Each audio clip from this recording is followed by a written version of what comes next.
Hey everybody, and welcome to our movie review for Just Mercy, of course, the latest Jamie Foxx and Michael B. Jordan, Daniel Cretton, I should say, directed movie about a world-renowned civil rights attorney, defence attorney Bryan Stevenson, working to wrongly free death row prisoners. Yeah. Now, Stephen, this was a movie which we both found out about relatively late. I mean, I don't know about you. I only discovered this movie's existence a couple of weeks ago. Well, only came out a couple of weeks ago. It only came out a couple of weeks back, so we're right in reviewing this movie, and I have to say, brief synopsis, over and by with.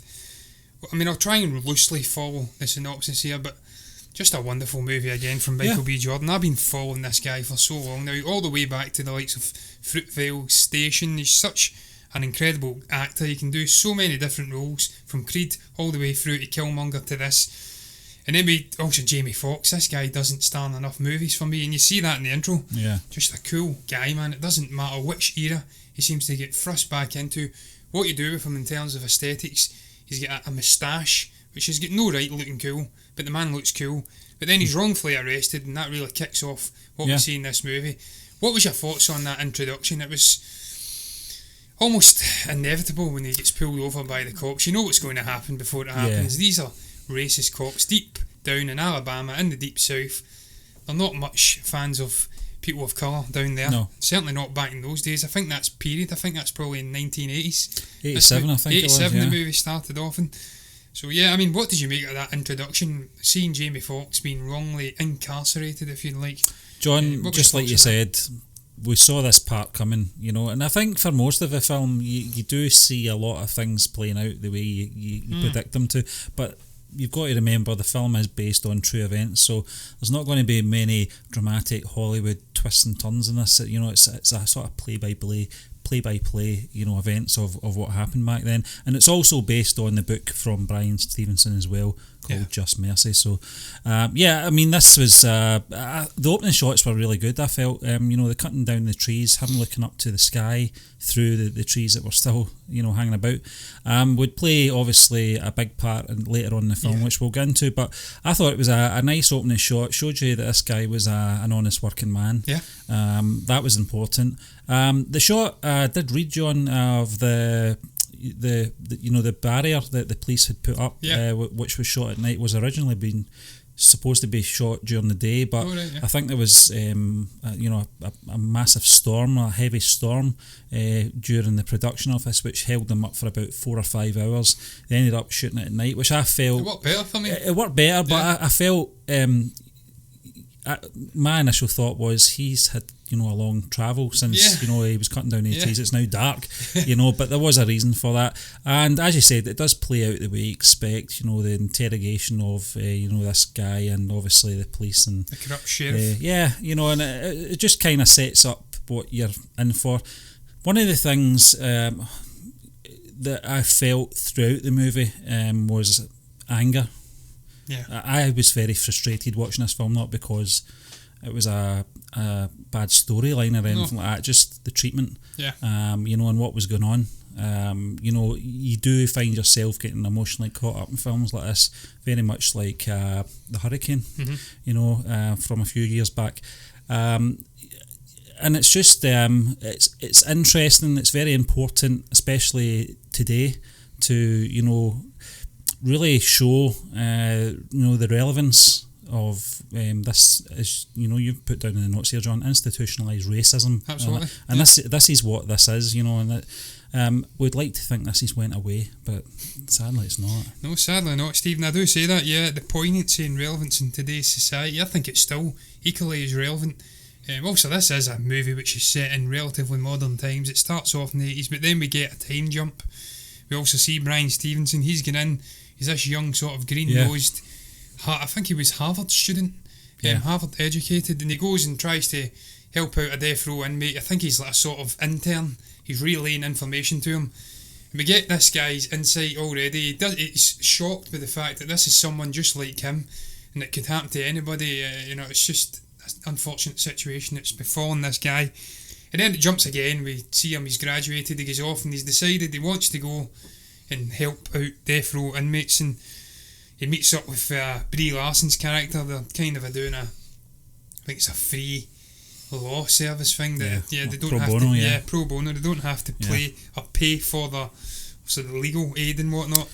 And obviously her character then puts him on. He goes down, he speaks with inmates. I can't recall the name of the prison in this movie. It's Alabama something anyway.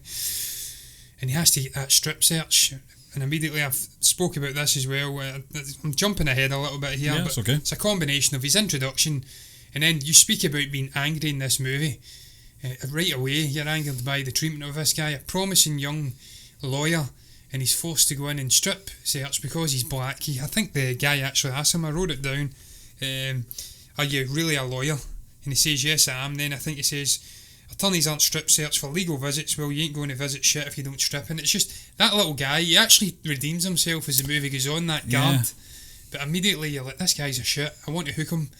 And you actually see, you spoke about it before we came on, Michael B. Jordan's character, he actually gives out a big sort of breath as if he's been holding it. His anger, and he's not wanting to rise to the bait, he's wanting to be a better man. And we've seen this done in so many movies over the years, all the way back to 1967 with Sidney Poitier and In the Heat of the Night, where he knows he's better than these absolute racist knuckle-dragging shits that are around him, and he has to hold his calm and be the better man at various points. And it's the same for the Brian character, it's Brian Stevenson in this movie.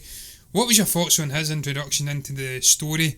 Because that sequence where he says to him, the young guy, you're not due for a date or something, I can't recall the exact word, execution date, not at risk of execution within the next year. And the guy replies, if that's the best news I've heard all year in many years. I forgot about that scene, John. It shows you the terrible situation these guys are in, that not getting killed in the next year is a bonus to them. They're actually high in spirits about that. I think that scene set up John to make Brian realise it is an eye opener for him, this world, that he's a very young ambitious lawyer.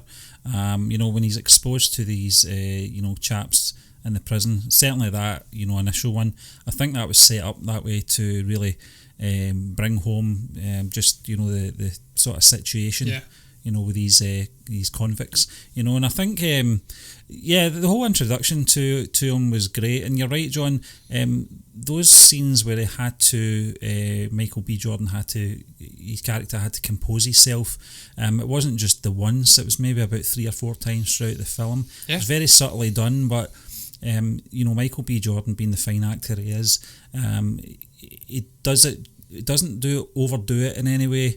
He doesn't over heavily breathe or anything like that to calm himself down, and be all theatrical about it. It was very subtle. I picked up on it as well, John, and I think that was just showing the sort of character of the character. But it was a good setup as well. The strip search part for me was really it was another scene just to sort of bring it home to Brian. The situation he's in, and obviously logistically where he is as well. It's different rules. It's he gets warned. His mother warns him. I think the Brie Larson character warns him. If you don't come back for a certain time, I'll send out a search or something like search and rescue. And I think he says, "I hope you're kidding." It's a dangerous place for a young up and coming black lawyer to be. He's dicing with danger, getting in and trying to save this guy who's got a bad reputation in this city or town, obviously for killing a white young female. Well, this is the thing, they hate John. him, they want his blood, so they don't want to see him getting released from jail. Out with the conspirators, this town have been affected enough with the tragedy of this young lady, so you can understand from that point of view. And I think Rafe Spall, is that the actor's name? I can't remember. Timothy Spall's son, isn't it? I think his character highlights that to Brian later on in the story as well. But it's a tricky situation, John, because as wrong as these the authority figures are, and what they're doing, what they're trying to do is I'm not trying to justify this, by the way, but what they're trying to do is they're trying to put a name to the crime, and they don't care who it is, wrongly, but what they're trying to do is, keep the peace in their town. But what in the heat of the night. But what Brian highlights to the Rafe Spall character, I can't remember what his name was. I had it up there. 2 seconds. Look. I think he says Tommy Chapman. But what about the black community as well? They are living in fear every day. and I felt that, you know, that just hit home. I know I'm jumping ahead here, John, but not at all. it was really just to sort of, you know, highlight the character that Brian is. You know, he's a man of principles. I don't know how experienced he is. I don't think it really highlights it too much in the film. Certainly not in the introduction, just his experience. But definitely what it does highlight is that this is a fish out of water situation for him, you know, and he is warned about it, as you said. Well, I think he's not long graduated. Certainly, he's also a qualified lawyer, but I don't think he's accustomed to being round death row inmates and being in that situation, because also later on in the movie, with the Herbert character, what befalls him, you can see he's really shocked by it, and it affects him profoundly. So I think he's not used to being in that situation he's in. But you're right, Steve. Look, you're not jumping ahead at all. That's part of the extended introduction to this character. He's the main protagonist. Much of the movie revolves around him and Jamie Foxx's Johnny D. Walt or something, I think his name is, character. So, yeah, I mean, that's an extended introduction. He goes down to Alabama, flirts with the Brie Larson character, not literally, but has interactions with her. Then he sets up meetings with all the different death row inmates, makes an impact on many of them. Not Walter, though. He's a little bit, how shall I put it, disbelieving of the man's ability and his intentions, because he says to why you hang around my family later on, because he, you know what I mean, he's had many people come in and try and save him and take money off his family and whatnot. But absolutely right, Stephen, as well, about Michael B. Jordan and just what he says previously. You were speaking about him as an actor. I mean, this is such a distinctly different character from this guy as well. We've seen him do so many different roles. The guy's like a chameleon. He can take on every single different character imaginable. He can play a Killmonger all the way through to the Fantastic Four. He can play, I can't recall the chap's name, in Fruitvale Station. Then he was in some other Fahrenheit movie which didn't do so well, but he's, I'm sure, done an amazing performance in it. Right all the way through to this sort of a lawyer, suited and booted, really elegant sort of character. So he's an incredible actor, and it was a promising start to the movie, and it just seemed to develop on and get better and better as it went on. I really enjoyed the way the film was structured as well, Stephen, though. Yeah. The way it flitted back and forth between, obviously, Walter, Johnny D, and obviously Brian, trying to break down the case and free this man while simultaneously working for the other death row inmates. And then you have in the death row sequences Johnny D, and you see this guy, the maturity of him. He's a mentoring figure. He's working with Herbert, he's working with the other guy. He's almost like a father figure. He's passing off pearls of wisdom and whatnot. So that was really intriguing, the way that they structured this movie. It flitted back and forth, and I thought it never really took me out of the movie at any point. It was really well handled. In terms of tone and in terms of the way it flowed, it was a really nice way to structure the movie and give these two wonderful actors lots of screen time. What did you think of the structure of this movie and whatever the else you John, want to speak about? It was the subtle things, and I wasn't going to question where they got the money from to finance their legal aid either, and set up an actual building with an office. And you saw the progression as well, where I think one of the first shots was this sort of make-do table with empty shelves behind them. A couple of scenes later, you know, it's a fancier table and all the books are on the shelves, you know, the law books and stuff like that. The Brie Larson character's house, wasn't it? He was initially looking at the case until the death threats, John. But I think, I thought that structurally it wasn't too over the place. You know, that was one of the things we were talking about last week with The Gentleman. At the first 40 minutes of the film. It's crazy. Where it was just, you know, what is happening, you know, what's going on here. But this was a different kettle of fish, because I mean, it was going back and forth structurally. It wasn't, you know, messy in any way or anything like that. The pacing of the film I felt was interesting as well. But you're right, it was good to see as well, you know, that I know that Michael B. Jordan and Jamie Foxx have known each other for a long time. I think when he was probably in acting classes, that's how far back they go. And I think it was Michael B. Jordan that says, you know, that he would love to work with him one day, and it finally did come. And, you know, I'm glad it did, because I felt Jamie Foxx's performance in this film, I would have to say, in my opinion, this is probably the best performance from him probably since Ray. Yeah. And I don't think he's been bad in any film since then, John. But that Robin Hood film, but he turns up in bad films. But he's not. It's not him. It's bad. Do you know what I mean?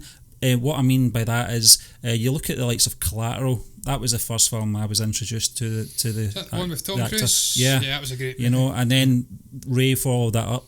You know, and you know, seeing this film, it was like going back to 2004 when I was first introduced to this actor. You know, just incredible. Yeah. And it was good to see these two guys finally, you know, getting a film together. And obviously with Brie Larson. You know, Brie Larson. Despite what, yeah. Listen, John, this is what you've got to remind yourself. Take yourself away from all the sort of stuff out with, you know, obviously film. She is a good actor, and she was good in this. You know, I felt that she was important. Her role in this, her character's role in this, was very important as well. And yeah, it was just structurally, I felt it was made. You know, it flowed well, you know, linear, and I felt, you know, it wasn't anything, you know, too confusing about it either. I felt, you know, just the sequences. I know we'll get into it in a little moment about the last day execution for Herbert, you know, which is probably one of the standout sequences in the film. Very upsetting, but that kind of epitomises the structure of the film as well, just how they handled certain things, because part of me was thinking they're going to delay this, or something good is going to come out of this scene, which it didn't. No. Yeah, Stephen, look, the final thing I would add in terms of the actual story for now would be that I have made a comparison here. You spoke about it, the Hurricane, Reuben Carter. It was very similar in a lot of ways to that movie. What Denzel did in that movie was remarkable. But just the story, wrongfully incarcerated and fight for justice and whatnot, I compared it to that. And then also the court sequences, it was almost like A Few Good Men, where you're trying to get how shall I put it, an admittance that there was a wrong committed in that scene. Also, we don't ever get a real, you're goddamn right, I issued a code red from a Jack Nicholson character, but it was the way they balanced things and tonally done different things, from court sequences to jails and the lawyer working frantically around. It was like a combination of those two movies with an in the heat of the night sort of undertone of racial and intolerance in this deep south setting, flung in for good measure. You're right though, Stephen. I'll move on swiftly to that Herbert Richardson sequence. I mean, that for me was just heart-wrenching watching that. And again, it does kind of a link into the previous point as well about how the movie was structured, because if we hadn't had the time with Herbert and also Walter and their interactions and the sense of camaraderie and respect and admiration between these three, I think it was a group of three, there was another guy in death row. If you never had that, you wouldn't have bonded with the character, you wouldn't have gave a damn about him. You can see the real fear and the worry about him, perhaps an execution coming ever closer. There's a sequence prior to his actual final day where Michael B. Jordan's Brian character tries to fend it off, get an appeal and suspend the execution. Initially, and John, but it builds it up. You connect with the character. And just before that, because obviously we said at the start we would mention this part, you know, about Jamie Foxx character looking up into the sky. This played an important part for you know, Herbert when he received the letter, you know, of his execution date. Can only imagine what that must be like to read. But you know, I felt Walter, that's his name. Yeah, Walter. Yeah. Johnny. I'm thinking Johnny all the time. No, that was his name. It was Johnny. But I think you know, just the way that his character handled that situation, you know, and using that, that must have been one of the last sort of memories he had before he was convicted, you know, and that's kept him, you know, grounded. It's kept him calm through hard times as well, you know, in the prison. It's almost like the Andy Dufresne Shawshank music moment where he speaks about music keeping them going, even in solitary confinement. That's the one bit of hanging on to it. They can't get to that. And you're right, Steve. I mean, that was just, again, showing you the mentality of the Walter character. He plays this sort of role, even in the horrendous situation he's in, wrongfully incarcerated. He's still willing to throw off some pearls of wisdom to people who are in equally bad situations. And just that, can you speak about bad situations? That Herbert character, just the actual backstory to him, clearly is suffering from PTSD, post-traumatic stress. He was an ex-war veteran, and he's blew up some porch and killed someone accidentally. He's been out of his mind, not realised why he did it, when he was doing it or whatnot. I think it's a classic case of victim of circumstances, John, and he certainly was, and I think the bit that sort of hit me hard was his final words about having no ill feelings towards anyone. That was powerful for me, and I felt, try to just hold the tears back in the theatre just watching that. It was so sad, and Stephen, it was absolutely tragic sequence of events. Just that final day as a whole, the rattling of sort of, I think, all the death row inmates rattling the metal, I think it was cups or whatnot. Yeah. And that again, I think Walter says to him prior to him walking down, "You're not alone, we're all with you." And then they're shouting, "We're with you," and he can hear it through the grate and obviously the ceiling. Yeah. So it was just a tragic sequence within the movie, but it was a necessary sequence in the movie because it showed Brian Stevenson, obviously Michael B. Jordan, I don't know why I keep repeating that, what was at stake here. If he doesn't get it right, if he's not able to save these men, then they're dying, and they're dying in the most horrific fashion possible at the hands of the electric chair. And again, it humanises that little shit guard as well, because he sort of snaps out of his immaturity and realises this is real people that are dying. But yeah, overall I think it was a really important sequence. I do say that there. What the significance for Brian and Walter in this story moving forward, I thought that extended sequence with Herbert was hugely significant for Brian. It reinforced him to go and try and help out Walter, Walter if I can speak, to go and deal with the Tim Blake Nelson character, Ralph Myers. Incidentally, we never spoke about the first interaction where he's too nice to him, and he's taking him for a fool, getting him to buy drinks and sweets and whatnot. Second time, after witnessing Herbert's death, he goes for the throat. The first time, John, was a non-event though. He wasn't giving anything away other than getting himself some sweets and candy and a soda, ginger we call that. I think it was Tango. It was like, it was so apart from that, there wasn't much. He wasn't giving anything away. The minute that he mentioned Johnny D, he wasn't wanting to speak because he knew what he'd done. Obviously, the discovery of those cassettes as well, which obviously has the full, interview between, Ralph and the sheriff and the whoever else was in the room, with his full blown, admission. So, that second visit was a different story, though. You're right, and Ralph picked up in obviously Brian's manner.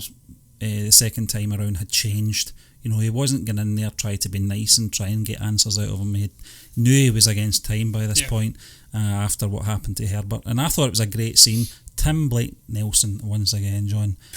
This man, he had such a brief role in Buster Scruggs, but what a memorable scene it was right at the opening. With that white cowboy suit on. But he's such a. Who was it he killed? I can't remember. It's it was a big tall guy. I can't remember who it was. Was it not the chap that the warden from Shawshank? Was it not him? Oh yeah, I think it was him. Clancy Brown, Clancy Brown. Yeah. Clancy. So I mean, this man is amazing, and he's amazing in this as well. He's obviously disfigured. He's slightly disabled with obviously, I think it was a fire when he was young. That it disfigured him. And he's got this fear of the smell of burning flesh, which obviously this part of the film is all about. With Ralph and Brian, it kind of gives you his reasons why he was cooperative with the police authorities, lying obviously, but obviously striking a deal with them to avoid himself being put in that chair as well. So you can kind of understand where he was coming from, although it was wrong what he was doing. Just living in fear, because it was a tragic character. He was.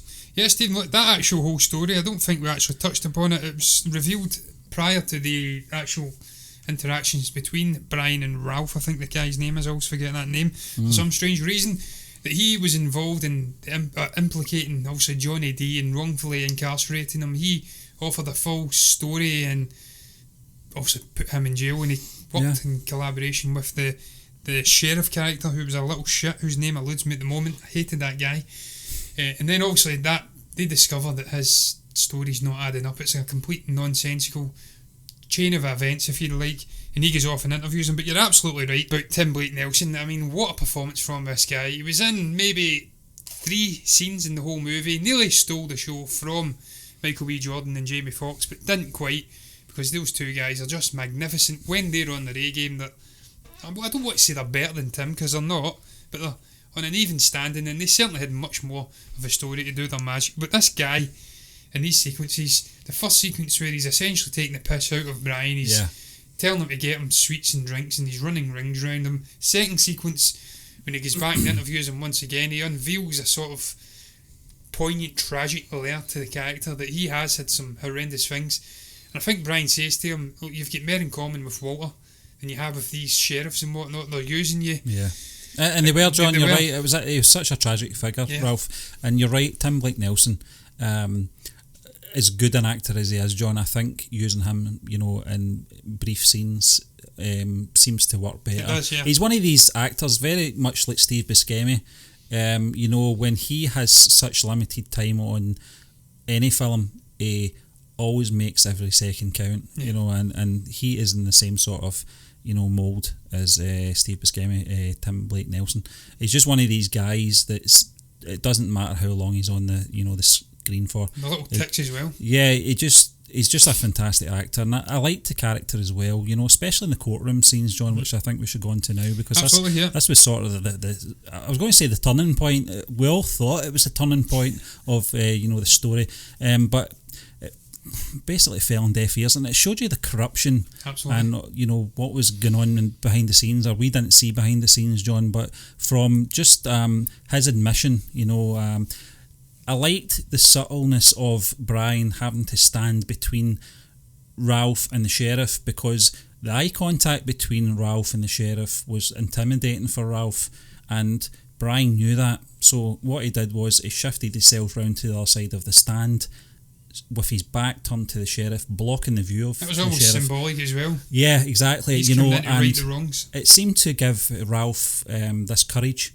to actually come out. He knew no matter what he did now, the minute he took the stand, he was having to be honest with himself, no matter what the repercussions would be, obviously, lying, in court. But I felt, I just felt that scene should have been the turning point, but it wasn't.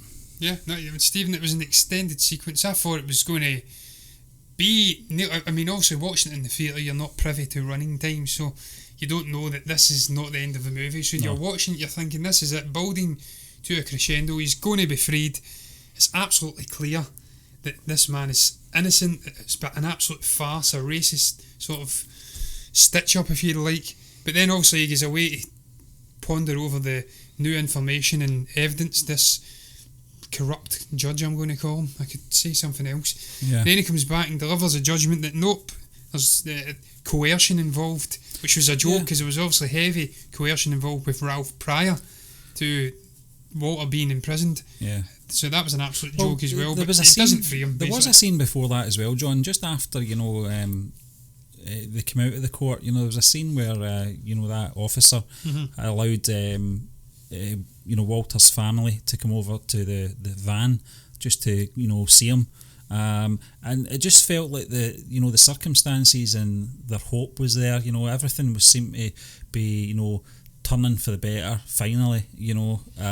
And as you said, you get that result when they get back. I think it's I don't know how many weeks, was it 6 weeks or something that came up on the credit? I can't remember. It was a bit of a time had passed. There was a few weeks anyway had passed before they obviously came back with the verdict, and it surprised me, absolutely surprised me that it shouldn't have. Yeah, and it surprised obviously Walter as well, Stephen, because when Jamie Foxx, his character goes back to death row after being delivered that gut punch, just prior to that as well, his young son in the court. Yeah. He's so polite. He's saying, the judge is telling him, you're in contempt of court, sit down. He's obviously fighting. You can't do this, sir. You can't do this, sir. I'm not sitting down if you're going to kill my family. The fact that he maintained his manners, and he was still calling him sir, it just shows you the upbringing, the difference in these two different sides of the coin, if you like, these racist backward shits, and this innocent family just fighting for justice. I thought that was a really cool little thing in a microcosm. You're absolutely right. We said previously as well about him blocking the view as well. I thought that was really symbolic of obviously Brian coming into this town and trying to right a wrong, and he was like the symbolic Jesus figure, if you like, coming in and saving the day. But yeah, when he gets back, I thought that was some of the best acting in the whole movie, because this guy's been cool as a cucumber prior to this, really living within himself, giving wisdom out to other people, helping them out. He's the cool, calm and collected guy.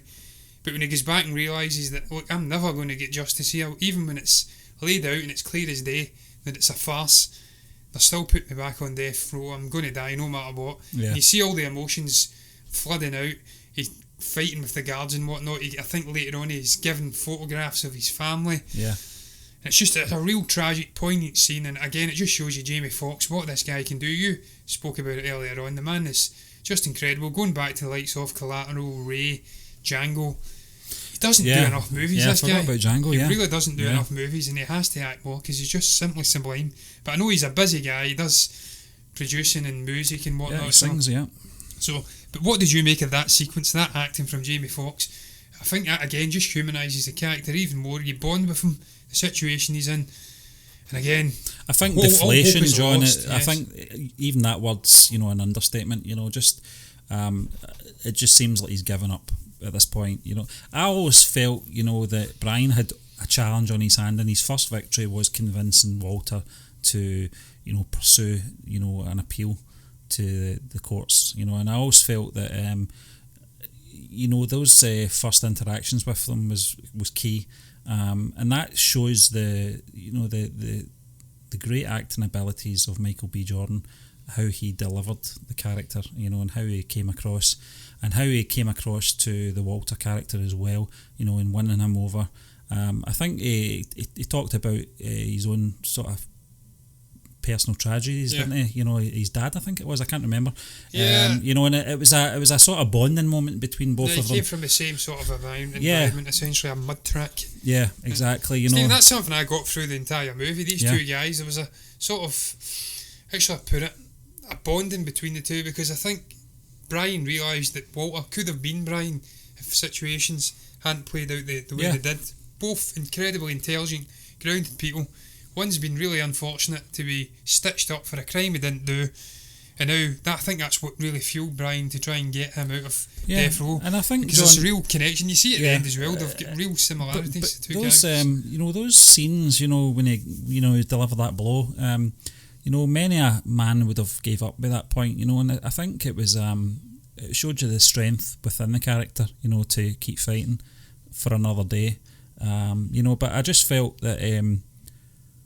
It surprised me, the decision on that. It shouldn't have, but you're right. When you're in a theatre, you don't see running time, so you're just going along, with the emotion of it all. And it did kind of surprise me, what came out of that verdict. But listen, we'll move on. Yes, Stephen. Look, that's the final thing I would add. That is, I've always said this. This is why I don't like looking at running time before I go into a movie, because I like to know not at all. if there's going to be further I don't want to know, I should say, if there's going to be further twists and surprises. If you don't know how long a movie's lasting, then when you're delivered a gut punch like that, it comes as a real shock. John, there's many films that I've disliked and I've clock watched, and the reason I clock watch is because I'm not enjoying what I'm seeing.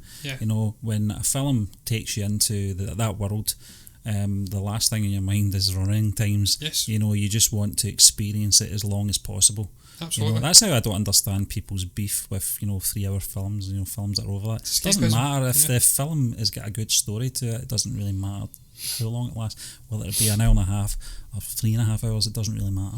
Yes, Stephen, look, he says move on. We shall move on and talk about performances in this movie. We're leading up to the end of the review now. I think some people may be happy about that, others maybe not. John, I don't make these decisions. See, before we do, I think it's always very difficult to do a movie review on factual events, and the way this film is structured, as good as it's structured, it does kind of play by play. The scenes are played out, ABC. So it is very hard to keep that momentum. And there is things that we do forget, we kind of go back and forth with. But this type of film, you said before we came on air, it's not in the same sort of structure as a film like 1917 that had highlight moments that stood right out. This film didn't really have highlight moments other than the death row scene the appeal, and then the outcome. That was probably the standout parts in the film. Absolutely right, Stephen. I tried to do an outline. It was difficult because there is so many moments in the movie to talk about, but they're quieter and more somber moments in the main, and working hard, studiously, if you like, a way to try and get this guy out. And then you do have some climatic moments. Just wait till we're doing a Lighthouse review. Wow, this is going to be interesting. Man, I cannot wait to see that movie, Stephen, I have to tell you. But look, performances for this movie. What the hell did you think was the standout performance in this? Obviously, Brie Larson's in there. She's a Oscar-winning actor. She does have appearances in here, but I think I can rule her out as the standout performer. For me, it's a toss-up between Jamie Foxx and Michael B. Jordan. I can't pick. I really can't. I think the two are jointly sublime in this movie. Really incredible. They work off each other wonderfully. They're the soul of the movie. The linchpin, it should be obvious. He's the guy trying to fight to bring this man justice, and he's the man that's having to get justice fought for him, if you like. Terribly worded, but the two are intertwined really closely John, in this movie. And the performances really would make or break the movie, and I think they make it. I think so, John. I think obviously they two, I would say more so Michael B. Jordan, because he's probably got more screen time, but kind of contradicts what I'm about to say next. Tim Blake Nelson, limited screen time and was absolutely effing amazing. Yes. Rafe Spall's accent alone, I thought his character in this was very interesting. Is he a Londoner like Timothy? I'm not really sure, John. He is English, but he's from London. His accent in this was phenomenal, and you can't forget Rob Morgan either. Played Herbert. Yeah. I thought his performance, especially in the run up to going to the electric chair, was it was just. It's one of those scenes that will probably stay for me for a while. You know that way you come out of cinema. You come out of the cinema after a very emotional film. It doesn't even have to be emotional. Just a very good made film. Some things stay with you. Certainly those sequences. His last day will stay with me, and that's because of the actor. Absolutely, Stephen. Look, I was going to talk about Brie Larson's role in this movie being made. I don't know if she had a role in the movie being made. What I was getting at was she has worked with the director before. I think it's in the Glass Castle or something like that. And she's worked with a cinematographer before on, well, funnily enough, I think the Glass Castle again, maybe, and the Unicorn Store. Yeah. So she seems to have had a hands-on approach with the director and some of the crew in this movie. Yeah. And I was intrigued to see, I know she directed Unicorn Store, and she worked in kind of a producing role. So I was intrigued if maybe she had a behind the scenes say on this movie, maybe working in tandem.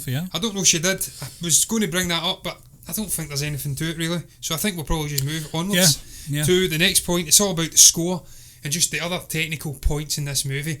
I thought the score was amazing, to be quite frank. I don't know if this movie has missed the deadline for the Oscars this year. I think it's probably the case that it has, because there's some really amazing performances in here. This came out round about Christmas time in the US, though, John. So so maybe it's just been snubbed then. I don't know. I don't know if it's had any nominations. I'd have to check the technical aspects. Certainly not any acting nominations. I know that, but there's just some. I mean, the score is right up there for me this year. I thought what Joe P. West, the chap's name is, I'm pretty sure it's a chap anyway. He worked in the Glass Castle as well. It was actually him that worked. It seems to be the crew, from the Glass Castle. They worked together. I thought the score was amazing. It added some real poignancy to moments. Certainly that moment with the execution scene with Herbert. Technical aspects, I thought it was really well shot. I mean, every movie's well shot, let's be honest. It'd have to be really poor for you to pick out. Apart from those ones, what do you call that? The sort of ones where they use Stephen, what's that technical? Oh, the found footage. I hate that. Stephen, I've seen movies, I can't recall what it was called. It was shot in iPhone 7 Pluses or S's, and it was still amazingly shot. So it'd have to be really bad, but I mean, really cool sequences. There was a lot of looking up to the trees in the hollow. I mean, it just added so much. Especially the inmates, John. There was a lot of close-up scenes with them. The camera was right up close to their faces to capture every emotion. I noticed that, especially obviously in Herbert's final scenes and in the court sequence. Yeah, there were a lot of close-ups, which I felt was important for a drama.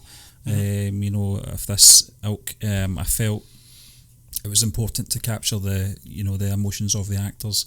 Shows you how good the actors are, because they had the confidence to really get up close to their faces and I felt it worked. It really did add to the feel of the movie, especially as I said in the prison scenes. Because there was a bond there between those men. I don't know if you're aware that this movie was shot in a prison as well. It was a real prison. Jamie Foxx spoke about it in the round table, and he says that one of the guys, an actual prisoner, was saying, "Pull them tighter," talking about the cuffs. So that added an air of malevolence to these characters. Probably aided their performance quite a bit as well, that it was shot in an actual prison. So, yeah, I mean, set design, costume design, just all the technical aspects. It was a period piece. Even the more modern day, I think it was in the 90s it was shot. Yeah. It certainly wasn't 2000s. Well, I think it was between. I think it was between 87 and 93. I think it was 6 years sentence they had, wasn't it, at that point? Yeah. So it was the early to mid 90s. Yeah. So they captured the period really well. It was authentic. Did. So all in all, technical aspects really good. It was a high caliber movie in general, Stephen. But we'll move on to that finale, where justice is finally served. I think they go to the state court to try and overrule the sort of regional court decision. Walter's ultimately freed. It's a short sequence. It doesn't, as I said earlier, it's not like A Few Good Men where you have this sort of "I ordered the code red" Jack Nicholson sequence, but there's a great speech by Michael B. Jordan's Brian. I always keep prefixing it Michael B. Jordan by Brian. Yeah. Where he outlines just, look, if there's any semblance of justice left in this world, you can't have men like this when they've been so clearly wronged and the evidence is so overwhelming in his favour. The only thing you can't have this miscarriage of justice. The only part that I felt was a little bit off was Tommy Chapman's change of heart. Under normal circumstances, John, when you've got 12 witnesses that could witness where he was on the day, you've got obviously Ralph admitting his lying, his initial admission, and then telling the truth at that appeal. I mean, that should all be clear-cut stuff, and it seemed to me when Tommy Chapman, had a change of heart, he realised, that he was wrong, supporting the sheriff and the police authorities throughout all this. It just felt like his words changed it all. It was as if that's all that mattered. I can't remember if he was a DA. I can't remember what his position was, John. Yeah, he was the attorney for the authorities, if you like, the government. Yeah, and I just felt that his words seemed to sway it, and I don't think that was right. I mean, that's probably, maybe that's the way it was, it happened in real life. I just felt that with all that evidence there, I get obviously the circumstances, I get obviously where this was taking place, and obviously the friction between races, but I just felt that was too overemphasised for me. But if that was the way it was played out in real life, then I can't really argue with that. No. The final scenes for me, you're right, John, I'll just wreck the studio here. I think the... what the mic's sitting on, you can't do... It's not going to be hard. But I think just the final scenes, you were right, they were very short and sweet, but they didn't have to be drawn out. They didn't need any Jack Nicholson speech, coming in there to really build up the tension or anything like that. I'm just glad that the way it did turn out eventually. Yeah, Stephen, look, I think he was just railroaded by his wife. There's also a sequence prior to this finale. She gives him a look, Yeah, they kind of go on a TV, how would you put it, campaign, highlighting the ridiculousness of this man's punishment, or the lack of validity behind his incarceration, for lack of a better word. And she gives him a little look as if, you're just a dirty racist shit. There's no evidence to keep this man behind bars, and you're still fighting it. I think she's been niggling away in his ear, and that's had more of a bearing than Brian going round and speaking to him, because he actually goes around to his house and speaks to him. That's right. Says, look, come on, we both know this man's innocent, give up. But you're right, Stephen, that's the one little niggle I would have. It doesn't have that sort of, how should I put it, enormity of, say, like the hurricane when that man's finally freed, Reuben Carter. It would have been so much better if the attorney and the government's side of things fought it to the bitter end, and it took a really impassioned speech from maybe Brian or Walter to sway the judge, and then she gives her judgment at the end, and then that would have been maybe a little bit more dramatic and fulfilling. But look, it was still great to see the man released, and then again, acting from Jamie Foxx, it pans onto his face when he realises he's free and he's just overcome with emotion. I mean, the music, everything about it, really incredible ending. But Stephen, I think what caught me more was the revealing of all the true cases behind this story and showing you real life depictions of what had happened, miscarriages of justice, that brings it home what they're trying to get at in this movie. This isn't just some fictional the story. This is based John, on real. Yeah, they mentioned the statistics as well. Yeah. You know, at the very end, just how it's absolutely, you know, shocking. But what was it, 1 in every 5 person killed on death row's innocent? The funny thing was, John, very much like the Hurricane, it did have those credits at the end with the footage of the real people. And the one that kind of hit me, I can't remember the chap's name. It was the younger one out of the inmates that was in there. I'd have to look for him. You know, the sort of heftier chap, the real footage of him coming out of court after being freed. I don't know how many years, it was so long he was in there for. Yeah, it was ridiculous. You know, and just you know, embracing his family, that really hit home as well. Was it Henry Davis? I can't remember his name, John, but I mean, he was there. You know, he was there with obviously Herbert and Walter. We had a beard, I think, in the movie, so it's Yeah. difficult to say. Maybe he doesn't have it outside the movie. But look, Stephen, overall, I really enjoyed this movie. Overall thoughts on the film, I've said the final thing. Post credits highlighting real injustices. We've already did that. Oh no, I really enjoyed the movie. I love good, uplifting movies like this where injustice is served, and then ultimately justice is served to balance the scales, if you like. I think it was O'Shea Jackson Jr. John. O'Shea Jackson Jr. Was that it? Tony Ray Hinton, I think it was. Was he right up the top as well? Yeah. I think it was him. Yeah, he's got a beard. Yeah, absolutely. Stephen, look. Overall, as I did say, I really enjoyed the movie. It was stunning. It was actually my dad that put me onto this. I didn't even know it existed, as I says. He had seen it before me. And that man's very hard to please when it comes to movies. And he told me it was wonderful. And that the two primary actors, obviously, Michael B. Jordan and Jamie Foxx, were simply sublime. Yeah. I gave it a bash with yourself. And I think we can both agree. Really heartwarming, uplifting story. Filled with poignancy. Yeah. There is some little moments in there, niggling-wise, but I really enjoyed it. It was just over 2 hours long, I think, and it was a thoroughly enjoyable experience. Yeah. And it was just because of all the different things coming together, the likes of Tim Blake Nelson, little cameos, and just amazing, man. I really enjoyed it. Yeah. Right up there for me. Yeah, it's certainly the same with me, John. I get the same sort of satisfaction as I did with the Hurricane, you know. Emotionally draining, as these films are, you know, because I think if you don't know obviously the story of Just Mercy, if you've not read the book or anything like that, or know the factual events, I tend to try and avoid that. You know, get into these type of films that are based on true stories. I especially if I don't know too much about them.